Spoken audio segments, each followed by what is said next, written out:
भारत और चीन के बीच में द्विपक्षीय बातचीत कई मौकों पर होती रही है, लेकिन क्या किसी भी चीन के वरिष्ठ नेता का स्वागत उस तर्ज पर, उस अंदाज पर किया गया है जिस तर्ज पर चीन के राष्ट्रपति का स्वागत प्रधानमंत्री नरेंद्र मोदी आज अहमदाबाद में करते हुए दिखाई दे रहे हैं? शायद ही ऐसे नजारे आपको कभी देखने को मिले हों। आइए सबसे पहले एक छोटी सी रिपोर्ट आपके सामने पेश करते हैं। किस तरीके से भारत ने चीन के लिए तमाम दरवाजे खोल रखे हैं। मेहमान नवाजी का ऐसा अंदाज शायद चीन के बहुत कम राष्ट्राध्यक्षों ने अभी तक भारत में देखा होगा। जरा देखिए प्रधानमंत्री नरेंद्र मोदी किस तरीके से अपने जन्मदिन को चीन के राष्ट्रपति के साथ न सिर्फ मनाते नजर आ रहे हैं, बल्कि इसे एक यादगार यात्रा में तब्दील करने की पुरजोर कोशिश करते दिख रहे हैं। देखिए रिपोर्ट।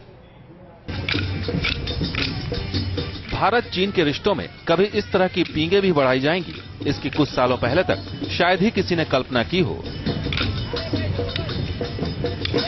भारत के साथ रिश्तों में नए दौर की शुरुआत करने पहुंचे शी जिनपिंग का अहमदाबाद में बिताया एक एक पल इतिहास के पन्नों में दर्ज हो गया।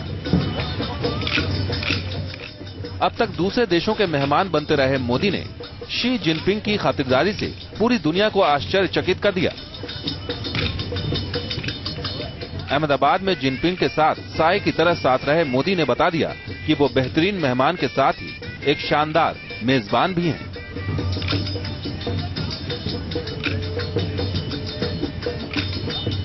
एयर चाइना के आलीशान विमान में सवार चीनी राष्ट्रपति का काफिला बुधवार की दोपहर अहमदाबाद एयरपोर्ट पर उतरा। अपनी पत्नी के साथ भारत दौरे पर आए शी जिनपिंग के भव्य स्वागत का सिलसिला एयरपोर्ट से ही शुरू हो गया।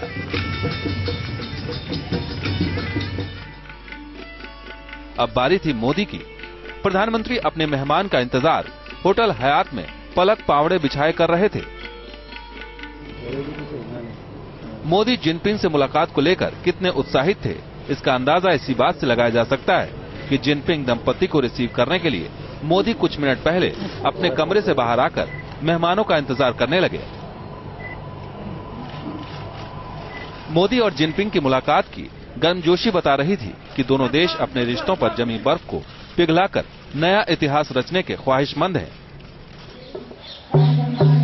मोदी ने गुजरात में बुद्ध के अवशेषों से जिनपिंग को एहसास कराया कि दोस्ती का दौर भले ही नया हो, लेकिन दोनों मुल्कों के रिश्ते सदियों पुराने हैं।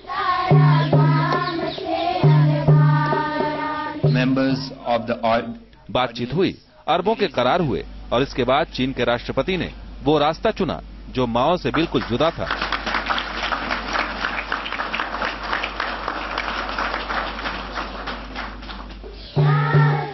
पहली बार कोई चीनी राष्ट्राध्यक्ष शांति के मसीहा गांधी के दर पर पहुंचा और ये कमाल किया मोदी ने। जिनपिंग ने गांधी की हर चीज को बड़े गौर से देखा। उस ऐतिहासिक चरखे पर सूत भी काता जिसके जरिए गांधी जी ने ब्रिटिश साम्राज्य की चूलें हिला दी थी।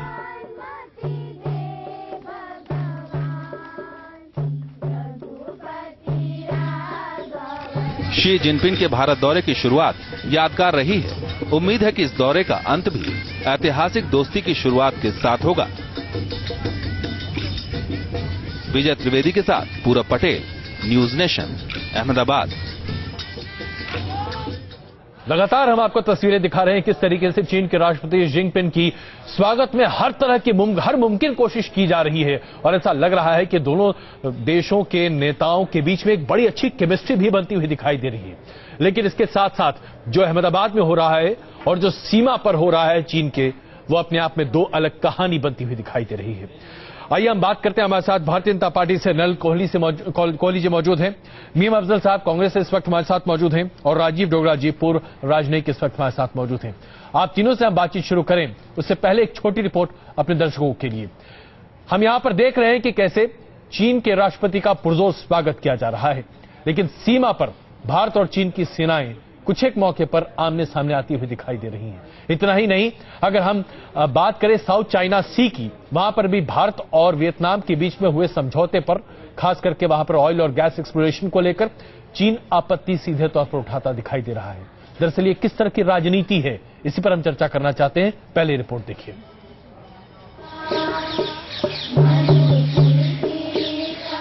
भारत एक तरफ चीनी राष्ट्रपति के स्वागत में लाल कालीन बिछा रहा है। गुजरात से लेकर दिल्ली तक शी जिनपिंग की पसंद और नापसंद का खास ख्याल रखा जा रहा है। चीनी राष्ट्रपति की भारत यात्रा को दोनों देशों के रिश्तों में एक नई शुरुआत के रूप में देखा जा रहा है। लेकिन गुजरात और दिल्ली से सैकड़ों किलोमीटर दूर मैकमोहन रेखा पर हालात इतने खुशनुमा नहीं हैं। लद्दाख के चुमूर में भारत के 100 और चीन के 300 सैनिक आमने सामने हैं। भारत चीनी सैनिकों पर घुसपैठ के आरोप लगा रहा है। लद्दाख के ही देमचोक इलाके में चीनी फौज की शह पर चीनी नागरिक भारतीय सरहद में घुस आए हैं। चीनी नागरिकों ने भारतीय सीमा में अपने टेंट गाड़ दिए हैं और सिंचाई परियोजना के लिए भारत द्वारा नहर बनाने का विरोध कर रहे हैं। सीमा पर जारी तनाव के बीच दोनों देशों के बीच ब्रिगेडियर लेवल की 2 फ्लैग मीटिंग्स हो चुकी हैं, जो कि बेनतीजा रही हैं। दोनों देशों के बीच 4 दिनों बाद एक और फ्लैग मीटिंग करने पर समझौता हुआ है। चाइना हमेशा हिंदुस्तान को घेरने की भी कोशिश करता है, एक तरफ दोस्ती की बात करता है, दूसरी तरफ घेरने की बात करता है, तो ये थोड़ा मुश्किल होता है चाइना के साथ डील करना। लगता है कि हमारी फौजें अब पीछे नहीं हटेंगी, चाहे थोड़ा अड़चने पैदा हो, थोड़ी सी वार्तालाप बढ़ेगा, थोड़ी गर्मा गर्मी भी हो सकती है। भारत और चीन के रिश्तों की जटिलता सिर्फ सीमा विवाद की वजह से नहीं है। दक्षिण चीन सागर में भारत की बढ़ती गतिविधियों से भी ड्रैगन खासा नाराज है। राष्ट्रपति प्रणब मुखर्जी की मौजूदा वियतनाम यात्रा के दौरान भारत और वियतनाम के बीच हुए समझौतों से दक्षिण चीन सागर पर चीन अपना हक जताता है। इसको लेकर चीन के साथ वियतनाम, फिलीपींस और मलेशिया के संबंध तनावपूर्ण हैं। दक्षिण चीन सागर को विवादित क्षेत्र बताकर चीन भारत को इस इलाके से दूर रहने की धमकी देता रहा है। लेकिन पेट्रो वियतनाम के साथ भारत की सार्वजनिक क्षेत्र की कंपनी ONGC ने दक्षिण चीन सागर में तेल खोजने के लिए एक करार किया है, जिसे चीन ने चिंता का विषय बताया है। देखना ये होगा कि चीन आखिर दिल के इस रिश्ते को किस तरह से लेता है और कितने दूर तक चलता है, क्योंकि सीमा पर चीन की मौजूदगी कुछ और ही रास्ता बयां कर रही है। वीडियो जर्नलिस्ट राजेश के साथ अनिता चौधरी, न्यूज नेशन, दिल्ली। नलिन जी, जिस तरीके से चीन के राष्ट्रपति का स्वागत हो रहा है, हर कोई इसकी तारीफ करता थकता नहीं दिखाई देता। लेकिन जो सीमा पर हो रहा है या फिर जो साउथ चाइना सी में हो रहा है, उसके बारे में भी चिंताएं उतनी ही है। बड़ा मुश्किल है ये कि आखिरकार इस दौरे को किस नजरिए से देखा जाए। दौरे के अंत में आप तय करना शुरू करिएगा किस नजरिए से देखना है। अभी तो दौरा शुरू ही हुआ है, एक रूप से अभी तो बातचीतें भी नहीं हुई है। आज मैं मानता हूं कि एक स्वागत कार्यक्रम ही रहा है। थोड़ा अहमदाबाद और ग्वांगडोंग के बीच में एक एग्रीमेंट हुआ है। असली बातचीत तो दिल्ली में होगी, जब कल से चीन के आएंगे शी जिनपिंग साहब दिल्ली, तो वहां पर उस बातचीत में होगा। लेकिन फैक्ट अगर देखें थोड़ा सा जी, तो कहीं ना कहीं जो देशों के रिश्ते होते हैं अजय जी, उसमें कई पहलू हैं, कोई एक पहलू नहीं होता। और स्वाभाविक है, जब बातचीत होती है दो देशों के बीच में, हर पहलू पे बातचीत होती है। जहां तक भारत की बात करेंगे तो भारत उन सब विषयों को तो उठाएगा ही जो हमारे लिए महत्वपूर्ण है। लेकिन जहां तक ग्रोथ की बात देखते हैं तो अलग अलग विषयों पर अलग अलग गति दिखती है। जैसे बॉर्डर को लेके 2003 में एक मैकेनिज्म बिठाया था, जो अटल जी की जब सरकार थी, उस पर कुछ मूवमेंट हुआ है। अब पिछले कई दिनों से हम भी देख रहे हैं कि घुसपैठ की बात लगातार आती रहती है, तो ये सारे विषय डिस्कस होंगे। नलिन जी, लेकिन देखिए, दो चीजें मैं आपके सामने रखना चाहता हूं इससे पहले कि हमारे बाकी पैनलिस्ट भी अपनी बातों को सामने रखें। पहली बात तो ये कि गृह राज्य मंत्री किरेन रिजिजू ने लिखित बयान पार्लियामेंट में दिया, जिसमें उन्होंने कहा कि 2010 से लेकर अभी तक कोई भी ट्रांसग्रेशन ऑफ बॉर्डर्स नहीं हुआ है। दूसरी चीज उन्होंने कही कि सीमाएं निर्धारित नहीं है, इसलिए एक दूसरे की सीमाओं में लोग आते जाते रहते हैं, जिसे ट्रांसग्रेशन माना जाता रहा है। दूसरी तरफ अभी जो चीन कर रहा है वो भी सामने है। ऐसी स्थिति में अगर यही बात आज अगर कांग्रेस का नेतृत्व होता, तो क्या यही सफाई कांग्रेस के नेतृत्व अगर देता तो आप बर्दाश्त करते उसको?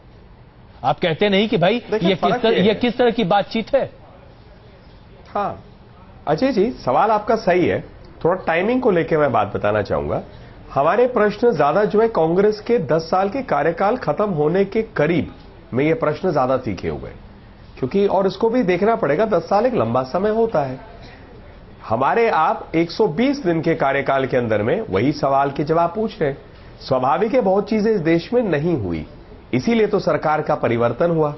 और जहां तक अब राजनीतिक सवाल पूछा आपने तो मुझे राजनीतिक जवाब देना पड़ रहा है जी, लेकिन ब्लंट बात अगर कहें तो अब हमारे कार्यकाल का आकलन, बिल्कुल हमारे जब कार्यकाल खत्म होगा तो आकलन का पूरा अवसर मिलेगा। अच्छी चीजें अच्छी दिखेंगी, बुरी चीजें बुरे दिखेंगी। नहीं देखिए, तो मुझे लगता है मौके की बात है। देखिए, जब घुसपैठ जबरदस्त तरीके से हो रही थी नलन जी, हम सबों को याद है किस तरीके से भारत के विदेश मंत्री का चीन जाना और वहां पर भारतीय जनता पार्टी को उसकी जबरदस्त निंदा करना, कोई उसे भूला नहीं है। आज देखिए, आज चीन के राष्ट्रपति हिंदुस्तान में हैं और दूसरी तरफ सीमा पर तनाव इतना जबरदस्त है। और आप इसे मुझे बताइए, आज अगर कांग्रेस पार्टी इस पर आपकी निंदा करेगी तो आपको आपत्ति तो नहीं होनी चाहिए? फिर कांग्रेस पार्टी जरूर करे। कांग्रेस पार्टी तो वैसे भी पहले दिन से हम लोगों की सरकार की निंदा ही कर रही है। हर बात पे कहते हैं अभी तो बहुत जल्दी है, इनको थोड़ा समय देना चाहिए, मगर इनके तो कई प्रवक्ता, उनका तो स्टैंडर्ड लाइन है, तो मैं इस पे टिप्पणी देना नहीं चाहूंगा, मगर जो कि राजनीति मीम अफजल साहब के बारे में मैं कह नहीं रहा जी।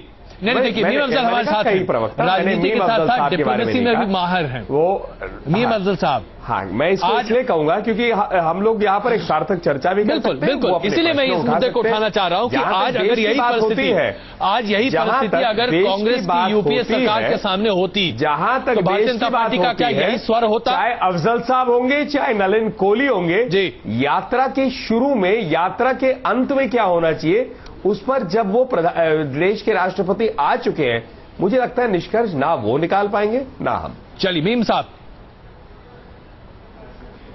देखिए अजय जी, सबसे पहले तो उन सब बातों के लिए मैं आपका शुक्रिया अदा कर लूं जो शायद हमारी तरफ से उठाई जानी चाहिए थी, लेकिन जिसके बारे में मैं ये सोचकर बैठा था कि मैं उस पर कोई सवाल आज नहीं करूंगा, इसलिए कि मैं खुद राजनीतिक के तौर पर 5 साल मैंने काम किया है और मैं समझता हूं कि यहां कितना बोलना चाहिए उसका ध्यान हर प्रवक्ता को रखना चाहिए और पैनलिस्ट को रखना चाहिए जी। बहुत सी चीजें ऐसी होती हैं जो हमें अच्छी नहीं लगती, लेकिन हम देश के इंटरेस्ट में उसको नहीं बोलते, उसको देखते रहते हैं कि भाई आगे चलकर अगर इसके रिजल्ट खराब निकलेंगे तब फिर हम इसकी पकड़ करेंगे। देखिए, मैं आपको एक वाकया याद दिलाना चाहता हूं, बहुत अहम। अभी जो चीन के ताल्लुक से आप बहुत सी बातें कर रहे थे, तो 1962 में 14 अक्टूबर को अमेरिका और सोवियत यूनियन के दरमियान में बड़ी जबरदस्त टेंशन थी क्यूबन मिसाइल क्राइसिस के ऊपर, और उसमें एटमी जंग का खतरा हो गया था। और जाहिर है कि रशिया के साथ उस वक्त चाइना को खड़ा होना था और जो अलाइड फोर्सेस थे वो अमेरिका के साथ थे जी। उस वक्त लगता था कि एटमी जंग होगी तो चीन भी इसके अंदर एक हिस्सेदार बन जाएगा, लेकिन चीन को उससे तबाही तो मिल सकती थी, फायदा कुछ नहीं हो सकता था जी। लिहाजा चीन ने उसके सिर्फ 8 दिन के बाद 20 अक्टूबर को भारत के ऊपर हमला कर दिया, जबकि उससे पहले हम कई साल से हिंदी चीनी भाई भाई के नारे लगा रहे थे दोनों देशों के अंदर। तो चीन एक अनप्रेडिक्टेबल कंट्री है और हमने भी उसको देखा है। राजीव गांधी ने 1988 के अंदर तकरीबन 34 साल के बाद ये दरवाजे को खोला था जिस पर आज मोदी जी चल रहे हैं। उनका पहला दौरा हुआ था चीन का और उस पर भी काफी बातचीत हुई थी जी। अभी किसी ने कहा कि 337 जो है मदाखलत हो चुकी है बॉर्डर के ऊपर जनवरी से लेकर के अब तक जी। 3 दिन पहले जो खबर आ रही है जिसका आपने जिक्र किया, वो जगह है जिसमें जहां पर लद्दाख के डैम चौक में 500 मीटर तक 100 हमारे फौजियों को घेर लिया, 300 फौजियों ने, उसके अलावा उनके सिविलियंस। मैं तो आज हैरान हूं। मैं आपको एक दिलचस्प बात बताना चाहता हूं। सुब्रमण्यम स्वामी एक चैनल पर बैठकर मेरे सामने ये कह रहे थे कि उन्होंने मिनिस्ट्री ऑफ एक्सटर्नल अफेयर से बात की है और ये सब खबरें गलत हैं और ये सब मीडिया की उपज है। तो मैंने उनसे कहा कि फिर उसको डिलाई क्यों नहीं किया एमईए ने, और आपने इसकी तस्वीरें दिखा दी। मैं न्यूज नेशन को मतलब मैं पहला ये चैनल देख रहा हूं जिसने बाकायदा उस जगह की तस्वीरें दिखाकर ये बात साबित की है कि लद्दाख के डैम चौक पर ना सिर्फ ये कि चीनी फौजी बल्कि चीनी सिविलियंस भी डेमोन्स्ट्रेशन कर रहे हैं, बैनर्स लेकर के खड़े हो भारत के खिलाफ जी। और उस तरफ 2 दिन के बाद उनका दौरा होने वाला है उनके प्रीमियर का, और उनका इतना जबरदस्त स्वागत हो रहा है। मुझे इस पर कोई एतराज नहीं है लेकिन मेरा कहना यह है कि आपको याद है सियाचिन में क्या हुआ था? नहीं, बिल्कुल मीम साहब, आपने कई सवाल उठा दिए हैं। मुझे लगता है कि नलिन साहब को एक छोटा सा मौका यहां देना चाहिए, क्योंकि हम राजीव जी से भी इस पर टिप्पणी चाहेंगे। नलिन जी। भाई, घुसपैठ जो हो रहे हैं और जो बॉर्डर को लेके विषय है जी, ये तो सत्य है। इसमें कोई हम थोड़ी ना यहां बैठकर कह सकते कि ऐसा नहीं हो रहा है। वो हो रहा है, उसके साथ साथ बहुत कुछ हो रहा है। लेकिन एक इंटरेस्टिंग फैक्टर ये जरूर है, जहां पर बॉर्डर डिमार्केटेड नहीं है, जो ये 4000 किलोमीटर का जो एक बॉर्डर है जी, और इसके मतलब इन्होंने राजीव गांधी जी की जो बात कही, 88 का विजिट है, फैक्ट है वो, उस पॉइंट ऑफ टाइम से स्टार्ट हुआ है। 2003 में एक स्ट्रक्चर्ड बॉर्डर के ऊपर में बातचीत करने का एक मैकेनिज्म बिठाया गया जी। उसकी गति को लेकर हम लोग अपनी संतुष्टि नहीं कह सकते हैं। लेकिन ये जो बॉर्डर जो हमारे ऊपर में जहां पर ये हो रहा है, परसेप्शन ऑफ बॉर्डर को लेके, वहां पर एक चीज जरूर है, जितने मर्जी ये जो इश्यूज होते हैं ये लोकल लेवल पर फिर भी रिजॉल्व होते, गोलियां नहीं चलती हैं। और उस रूप से ये इसको एक बॉर्डर जहां कह सकते हैं दोनों आर्मी आमने सामने आ भी जाती हैं, वहां एक रेजोल्यूशन मैकेनिज्म चल रहा है। नलिन जी, एक ही यही बात, यही दलील जब यूपीए सरकार देती थी तो आप लोग सलमान खुर्शीद के कपड़े फाड़ दिया करते थे। अजय जी, आपने मेरा पूरा बात सुना नहीं जी। अगर थोड़ा सा पेशेंस उतना ही दिखा देते तो शायद ये एस्पेक्ट आपको एक अलग सवाल में पूछना नहीं पड़ता। तो मैं अपनी बात वहीं खत्म करके फिर आपके सवाल जो मुझे वैसे ही एंड में कहना था उस पर आ जाता हूं जी। तो एनीवे, जो मैंने वेस्टर्न बॉर्डर की बात की, हमारे वेस्टर्न बॉर्डर की एक नेचर जो है वो हम सबको पता है कि वहां पर किस प्रकार का एक वायलेंस चलता है, किस प्रकार की गोलियां। नलिन जी, देखिए, हम पृष्ठभूमि को हम सब जानते हैं। देखिए, एक मिनट जी, एक मिनट जी। अजय जी, शांति रखिए ना। मैं तो सिर्फ उतनी ही आपसे पेशेंस मांग रहा हूं जितना अफजल साहब के प्रति है। मैं जानता हूं कि हमारी पार्टी सरकार में है तो आप ज्यादा प्रश्न पूछना पसंद करेंगे, लेकिन मैं अपनी बात तो कह दूं। चलिए, बेहतर है आज आते मैं जो बात कहना चाहता था, आपने बोला सलमान खुर्शीद जी के हम कपड़े फाड़ देते थे, आपके शब्दों को मैं पैराफ्रेज बिल्कुल, तो मैं इतना ही जरूर कहना चाहूंगा जी कि मैंने कहा 2003 में एक बॉर्डर रेजोल्यूशन मैनेजमेंट का एक मैकेनिज्म बिठाया गया।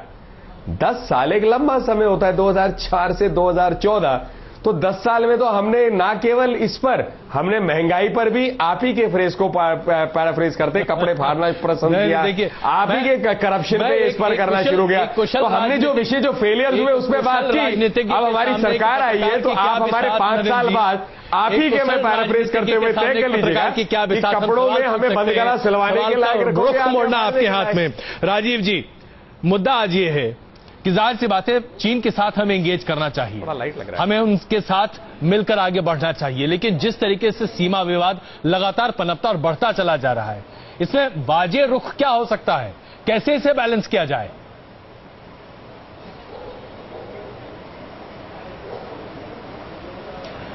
देखिए, मैच्योरिटी तो ये है कि जो बात इतनी बिगड़ी हुई है कि उसको बनाने में टाइम लगेगा, तो एकदम उसमें उलझना ठीक बात नहीं है, क्योंकि उससे फिर मनमुटाव, झगड़ा और बढ़ सकता है।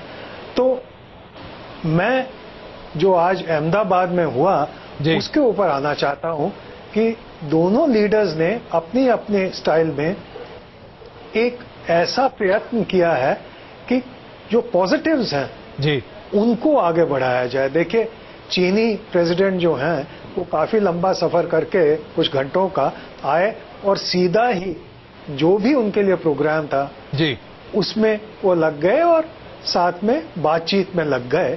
तो ये अपने आप में एक सराहनीय बात है। और दूसरा, मोदी साहब दिल्ली से जाके वहां उनको रिसीव किया और कितना एक एक डिटेल में उन्होंने हर प्रोग्राम को खुद देखा होगा, तभी जाके ये पूरा सिलसिला बना। तो दोनों लीडर्स एक कोशिश में लगे हुए हैं कि किसी तरह वो जो इरिटेशंस हैं और जो झगड़े वाला बुनियाद है 62 से हमारे रिलेशंस में, उससे हटके कोई अलग रास्ता निकाला जाए। तो जैसे मैं पहले कह चुका हूँ, डॉक्टर साहब क्षमा कीजिएगा, दरअसल समय की कमी है, इसलिए मैं आपसे थोड़ी सी एक और गुजारिश करना चाहता हूँ। सीमा विवाद को लेकर क्या आपको लगता है कि कल जो बातचीत होने वाली है उसमें कोई ठोस बातचीत हो सकती है, या आपको लगता है कि नहीं, ये एक इरिटेंट है, इसको साथ रहने दीजिए, बड़े मुद्दों पर बातचीत करनी चाहिए?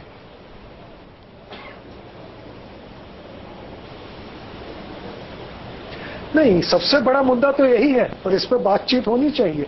क्योंकि अगर चाइना अपने वियतनाम के ऊपर इतने बड़े भाषण और इतने बड़े बयान दे सकता है, तो हम जो चाइना के साथ डायरेक्ट कनेक्शन है उसके ऊपर क्यों नहीं बात करें, और हम बल्कि एक कदम बढ़कर जो पीओ। ऐसा लगता है कुछ तकनीकी दिक्कत है राजीव जी की, इससे बात हम अभी नहीं कर पा रहे नलिन जी। लेकिन आज ये पूरा देश भारतीय जनता पार्टी की अगुवाई वाली सरकार से यही उम्मीद लगाए बैठा है।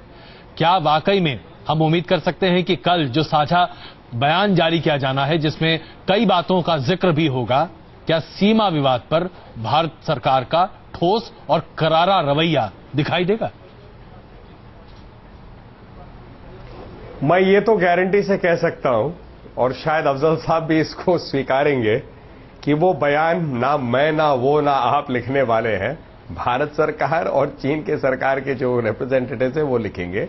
तो जब लिखा जाएगा देश के सामने, सबके सामने एक बार ही पहली बार आएगा ऊपर। लेकिन जहां तक भारत अपने हितों की बात जो करेगा जी, इसके लिए आश्वस्त जरूर कर सकता हूं देश को कि जो जो विषय हमारे लिए महत्वपूर्ण है जी, स्वाभाविक है कि वो हमारे देश के प्रधानमंत्री जरूर उठाएंगे। मीम साहब, मैं सबसे पहले तो ये कहूंगा कि कल जो भी रेजोल्यूशन आएगा उसके बारे में मोदी जी ने कल शाम को काफी बातें चाइनीज प्रेस से करते हुए कह दी हैं, इसलिए काफी चीजें हमारे क्लियर है। मिसाल के तौर पर जो सिल्क रूट वाला मामला है उसमें मैं समझता हूं मोदी जी ने एक तरह से मंजूरी सी दे दी है, लेकिन और टेररिज्म के ताल्लुक से हम चाहते हैं कि चीन की तरफ से भी टेररिज्म के बारे में कुछ सख्ती का एक रेजोल्यूशन आए और उसकी तरफ से एक हो, वो भी अच्छी बात है। लेकिन एक बात मैं नलिन जी को कहना चाहता हूं, उन्होंने 10 साल का सवाल उठाया कि 10 साल में हमने क्या किया जो बॉर्डर रेजोल्यूशन हुआ था। मैं आपको बता दूं उनकी जानकारी के लिए कि 17 मीटिंग्स उस सिलसिले में हम लोग कर चुके हैं ऑलरेडी, और आपने पिछले 4 महीने में उस मीटिंग को करने के लिए एक नया रिप्रेजेंटेटिव तक नहीं बनाया, जो आपकी तरफ से भारी चूक है। जबकि ये विजिट होने वाला था, आप ये काम कर देते तो शायद इससे पहले ही ये बातचीत शुरू हो जाती और आज आपको इस तरह की सुक्की ना सहनी पड़ी है। दूसरी अहम बात यह है कि चाइना के इस मिजाज को आप समझिए कि उनके प्रेसिडेंट यहां दौरा कर रहे हैं और हम $100 बिलियन के इन्वेस्टमेंट के नाम पर बाकी सब चीजों को नजरअंदाज कर रहे हैं। कारोबार अपनी जगह है, हमें भी निवेश चाहिए, लेकिन कारोबार के नाम पर सिक्योरिटी के साथ, अपने देश की जमीन के साथ कोई समझौता ना पहले हुआ है ना अब होना चाहिए। नलिन जी सिर्फ 30 सेकंड एक छोटा जवाब। अफजल साहब, अगर काश कांग्रेस पार्टी की सोच आपकी सोच होती तो ऐसे चर्चे आज हमें करने ही नहीं पड़ते। 47 से आज तक बहुत हमने उदाहरण देख लिए, लेकिन जो आपने कहा 17 मीटिंग्स हुई, तो मीटिंग्स तो इस देश में बहुत कुछ को हुआ, लेकिन पॉलिसी पैरालिसिस तो सब जगह ही हो गई। मीटिंग से कुछ नहीं होता, काम से होता है। चलिए, आप सबकी बात, हमारे तो कई लोग चीन होकर आ गए, 17 साल बाद प्रधानमंत्री भी नेपाल गए थे, 10 साल में समय नहीं मिला किसी को देश। चलिए नलिन जी और आप सबों का बहुत बहुत धन्यवाद। राजीव जी, हम क्षमा चाहेंगे आपसे हम ठीक से बात नहीं कर पाए तकनीकी दिक्कत की वजह से, लेकिन इतना जरूर है कि सीमा विवाद एक सबसे बड़ा मसला बनकर उभर रहा है और एक तरफ जहां हम निवेश की बात करते हैं, वहां अगर सीमा विवाद पर कोई ठोस बातचीत नहीं हुई तो शायद निराशा होगी ही होगी। बने रहिए हमारे साथ, वापस आकर चर्चा करेंगे किस तरीके से भव्य स्वागत किया गया है चीन के राष्ट्रपति का, कैसे मोदी जी एक नए अंदाज में नजर आ रहे हैं। बने रहिए हमारे साथ।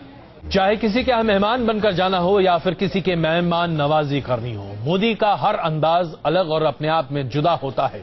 चीन के राष्ट्रपति शी जिनपिंग के भारत दौरे का पहला दिन मोदी के इस अंदाज की बानगी बनता हुआ दिखाई दिया। आज हम आपके सामने लेकर आए हैं जिनपिंग की भारत यात्रा के पहले दिन के कुछ एक ऐसी तस्वीरें जिसे देखकर आप वाकई में कहेंगे कि स्वागत हो तो कुछ ऐसा।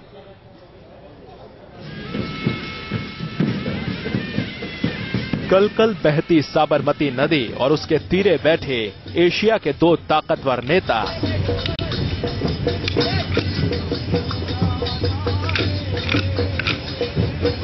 जिनपिंग के भारत दौरे के पहले दिन उनका स्वागत साबरमती के किनारे भी हुआ। जिनपिंग के आने से पहले ही साबरमती पर उनके इस्तकबाल की तैयारियां पूरी कर ली गई थी और जैसे ही जिनपिंग का काफिला साबरमती के रिवर फ्रंट पार्क पहुंचा तो मोदी ने खुद जिनपिंग की अगवानी की। किसी राष्ट्राध्यक्ष के स्वागत की ऐसी तस्वीरें साबरमती से पहले शायद ही कभी देखी गई।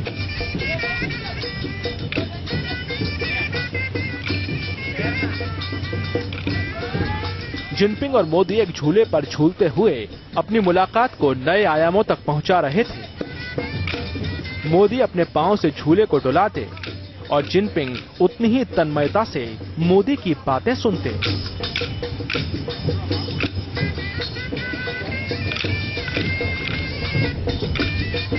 साबरमती की छटा दिखाते हुए Modi mister and Mrs Jinping के वेलकम में सबसे पहले लोक कलाकारों ने एक खूबसूरत कार्यक्रम पेश किया।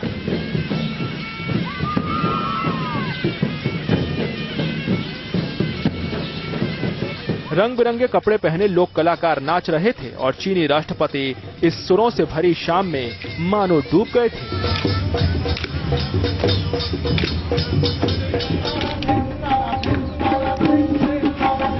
जिनपिंग की पत्नी पेंग तो इन धुनों पर थाप देती भी दिखी।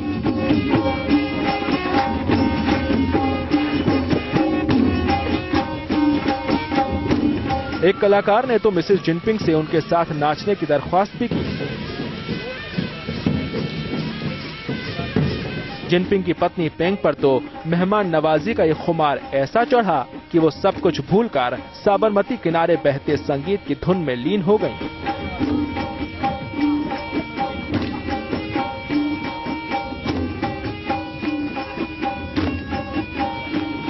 माहौल पूरे शबाब पर था, लेकिन मोदी अपने मेहमानों का पूरा ध्यान रख रहे थे। बीच बीच में प्रधानमंत्री खुद उठते और जिनपिंग से बात करते, उन्हें अपनी संस्कृति से जुड़ी बातें भी बताते।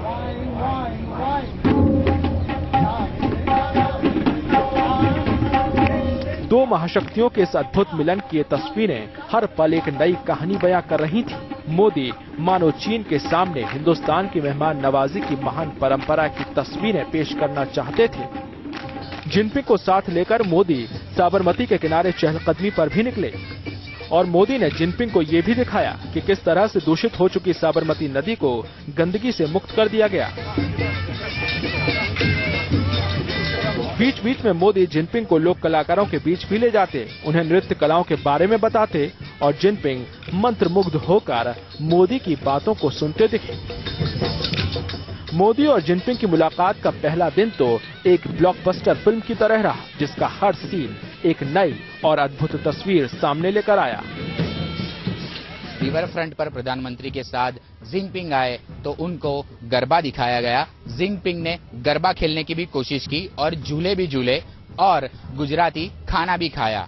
अब देखना ये होगा कि आने वाले दिनों में नरेंद्र मोदी सरकार के लिए चीन से क्या कुछ अच्छी खबर आती है। अहमदाबाद से हेतल खत्री के साथ पूरव पटेल, न्यूज नेशन। साबरमती के किनारे पहुंचने से पहले जिनपिंग को मोदी बापू की विरासत के दर्शन कराने के लिए भी लेकर गए, जो था साबरमती आश्रम में। साबरमती आश्रम में जब जिनपिंग पहुंचे तो उनका रंग ढंग बिल्कुल अलग था।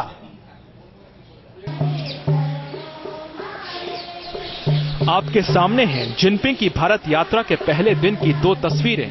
पहली तस्वीर है दोपहर में अहमदाबाद एयरपोर्ट की, जब सूट पहने जिनपिंग ने हिंदुस्तान की सरजमी पर पहला कदम रखा था, और दूसरी तस्वीर है शाम को साबरमती आश्रम की।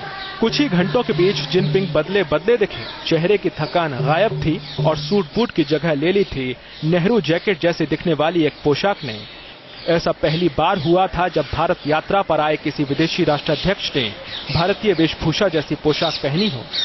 जिनपिंग जब साबरमती आश्रम में पहुंचे तो मोदी ने पहले जिनपिंग से हाथ मिलाया और फिर उन्हें माला पहनाकर जिनपिंग का स्वागत किया।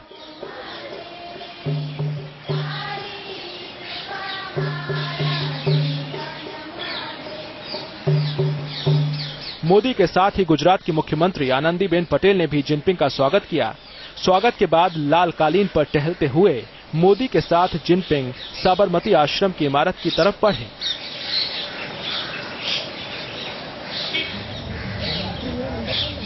आश्रम के अंदर पहुंचकर सबसे पहले मोदी और जिनपिंग ने बापू की मूर्ति को नमन किया और फिर फूल चढ़ाए।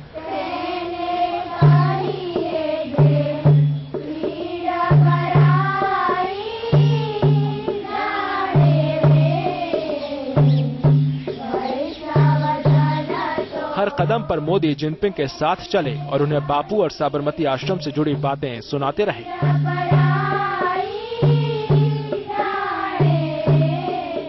जिनपिंग भी पूरी दिलचस्पी के साथ मोदी की बातों को सुनते रहे।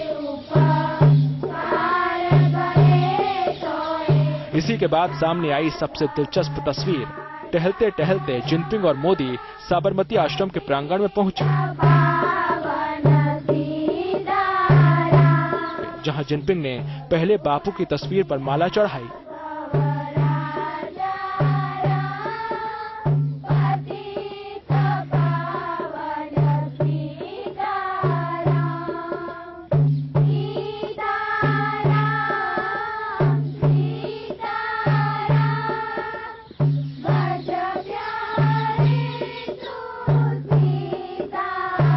और फिर मोदी के साथ बैठकर जिनपिंग ने चरखा भी काता। तस्वीरों में आप देख सकते हैं कि कैसे चीन के राष्ट्रपति नीचे बैठकर सूत कात रहे हैं।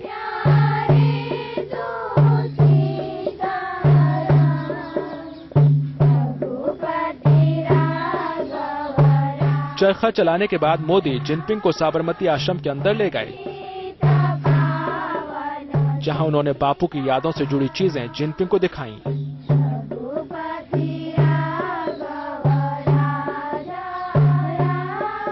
एक परफेक्ट मेजबान का रोल निभाते मोदी ने पल भर के लिए भी जिनपिंग को अकेला नहीं छोड़ा, और जब जिनपिंग कमरे से बाहर आए तो उन्होंने साबरमती आश्रम की इस यात्रा की यादों को अल्फाजों की भी शक्ल दी।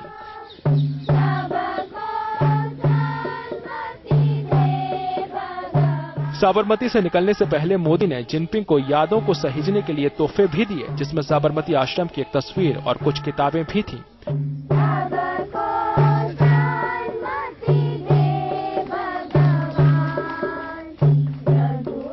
अहमदाबाद से विजय त्रिवेदी के साथ पूरब पटेल, न्यूज नेशन।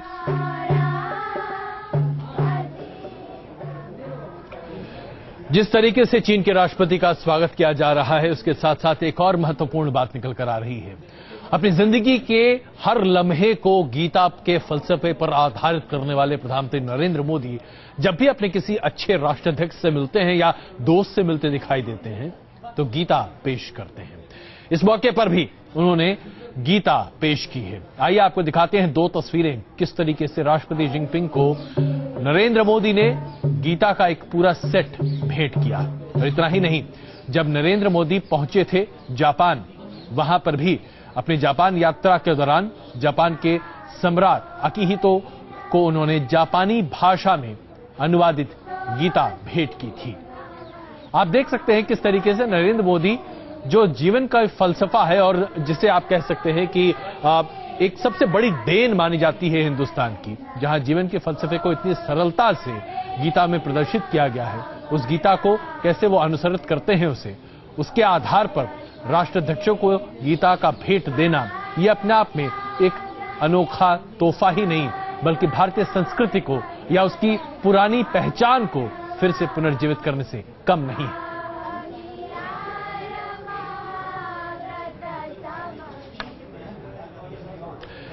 जिनपिंग के भारत दौरे में चीन के राष्ट्रपति के साथ साथ उनकी पत्नी पेंग भी आई हुई हैं और पूरी दुनिया की नजरें इस बात पर हैं कि पेंग दरअसल हिंदुस्तान में क्या करती हैं।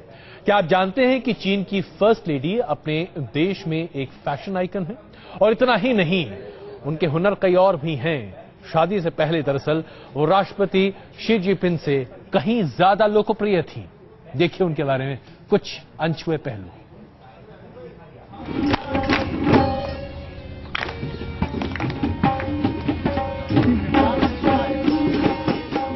पेंग ल्यूआन कोई सामान्य प्रथम महिला नहीं है, वो तो एक गायिका हैं, परफॉर्मर हैं। इसीलिए तो जब वो साबरमती रिवर फ्रंट पर पहुंची तो तबले की थाप के साथ पेंग की उंगलियां भी खुद ब खुद थिरकने लगी और इस दौरान चेहरे पर एक सौम्य मुस्कान भी बनी रही।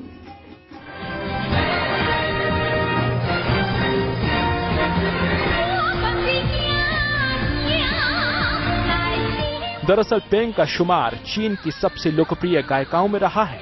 वो एक सुपरस्टार रही हैं, जिसने करीब 1.5 अरब धड़कनों पर अपने सुरों के दम पर 3 दशक तक राज किया।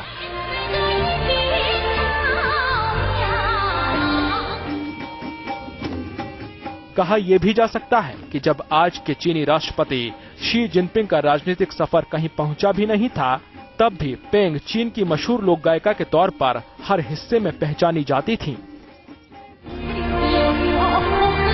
दुनिया भर के तमाम ओपेरा हाउस में पेंग ने परफॉर्म करके लाखों लोगों को अपना फैन बनाया है।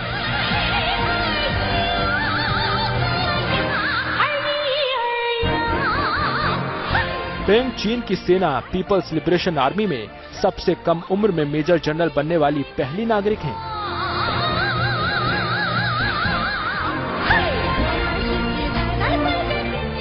हालांकि एक मानद पद भले हो, लेकिन इसे काफी संजीदगी से लेते हुए उन्होंने कई मौकों पर सेना के हौसले को बढ़ाने के लिए अपने संगीत के जरिए योगदान दिया। खास बात यह है कि ऐसे मौकों पर वो आर्मी यूनिफॉर्म में ही नजर आईं।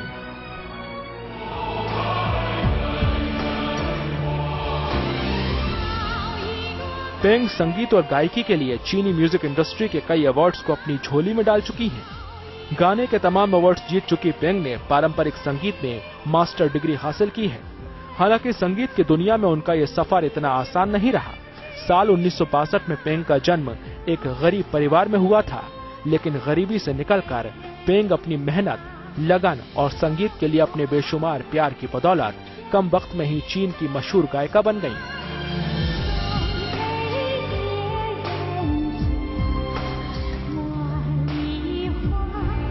确实是冒着枪林弹雨。我们走这个路的时候， पेंग को द पियनी फेरी भी कहा जाता है। दरअसल चीन में ल्युआन का मतलब होता है अलबेली खूबसूरती। 52 साल के पेंग ल्युआन को अपनी सादगी की वजह से चीनी जनता की तारीफ मिलती रहती है। 所以就是一定要注意身上东西都不要掉到两边去，很危险。 पेंग नए चीन का चेहरा है, जहां पहले चीनी राष्ट्रपति के विदेशी दौरों में उनकी पत्नी को जानबूझकर दूर रखा जाता था, वहीं पेंग ने इस चलन को तोड़ा है। पेंग ल्युआन खूबसूरत हैं, प्रभावशाली व्यक्तित्व रखती हैं, एक फैशन आइकन हैं, सुरों की मल्लिका रही हैं और अब पति और चीनी राष्ट्रपति शी जिनपिंग के साथ विदेशी दौरों पर कूटनीति के नए सुरों को भी सीख रही हैं। भारत में उनका आगाज बेहतरीन रहा है। अब तो नजरें बाकी 2 दिनों में उनके दूसरे अंदाजों पर होंगी। Team news nation. और आइए अब आपको दिखाते हैं वो तस्वीरें जब जिनपिंग ने हिंदुस्तान की सरजमीन पर कदम रखा।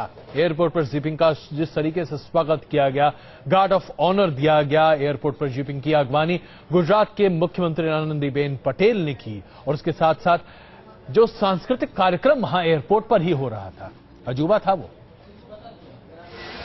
अहमदाबाद के सरदार पटेल एयरपोर्ट को एक खास मेहमान का इंतजार था।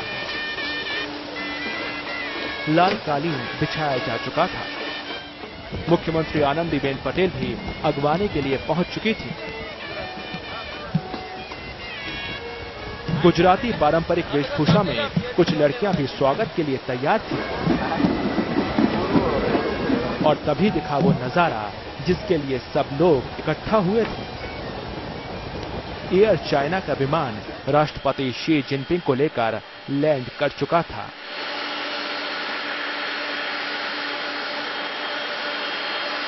पहले विमान से चीनी राष्ट्रपति के साथ आया प्रतिनिधि मंडल उतरा और उसके बाद आया वो लम्हा जब चीनी राष्ट्रपति शी जिनपिंग और उनकी पत्नी पेंग ल्युआन विमान से बाहर निकले। उन्होंने हाथ हिलाकर एयरपोर्ट पर मौजूद लोगों का अभिवादन किया। ये लम्हा खास था।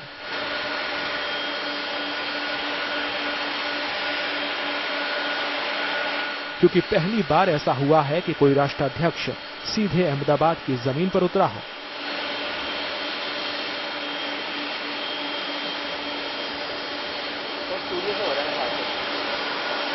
दरअसल अगर नरेंद्र मोदी आज अहमदाबाद में अपने जन्मदिन की वजह से मौजूद नहीं होते तो शायद जिनपिंग भी सीधे दिल्ली ही आते। एयरपोर्ट पर गुजरात की मुख्यमंत्री आनंदीबेन पटेल ने जिनपिंग का स्वागत किया। एयरपोर्ट पर ही जिनपिंग को शानदार गार्ड ऑफ ऑनर दिया गया।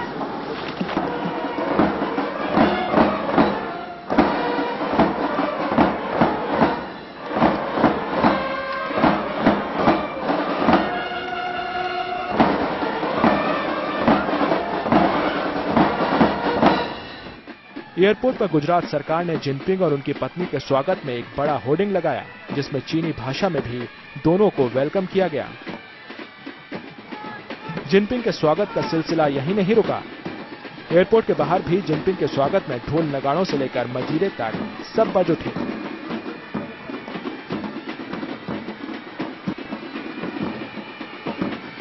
कोई मोरपंख लगाए दिखा तो कोई अपने ही किसी अंदाज में जिनपिंग को वेलकम करता नजर आया।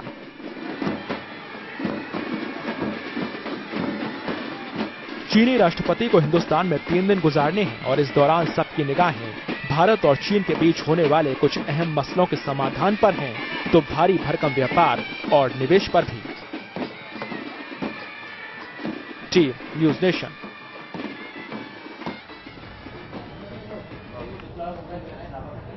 अभी तो हमने आपको दिखाया किस तरीके से स्वागत में कोई कसर नहीं छोड़ी जा रही है। आइए जरा आपको ये दिखा देते हैं कि किस तरीके से चीन के राष्ट्रपति के स्वागत में जो भोज आयोजित किया गया उसमें क्या क्या खास चीजें थीं, आप भी सुनकर हैरान हो जाएंगे।